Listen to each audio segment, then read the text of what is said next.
The combat system in my Souls-like game has become increasingly complex to implement. At a high level, there's collision detection, and while simply walking past an enemy doesn't cause damage, once an attack animation begins, I have to consider a range of factors like character states and attributes, blocking, dodging, parrying, countering, poise, stamina, special attacks, and health points.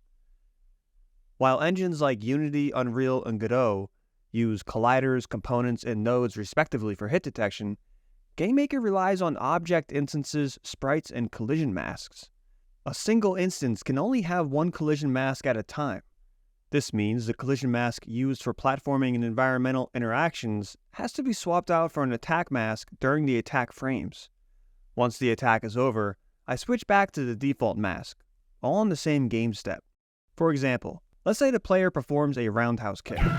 First, I set a flag, hit registered to false. This helps prevent hitting multiple enemies with one attack. Then I swap the player's mask to match the attack animation, in this case, using the Sprite Mask Player Roundhouse sprite. This mask is a version of the roundhouse animation with hitboxes mapped to each frame. Meanwhile, enemies in a knockdown state also have their hurtbox swapped from vertical to horizontal to account for their position on the ground.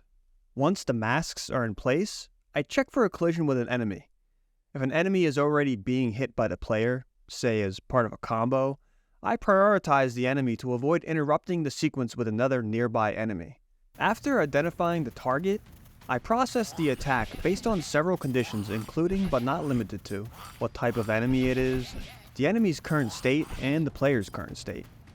If the attack connects, I handle the results.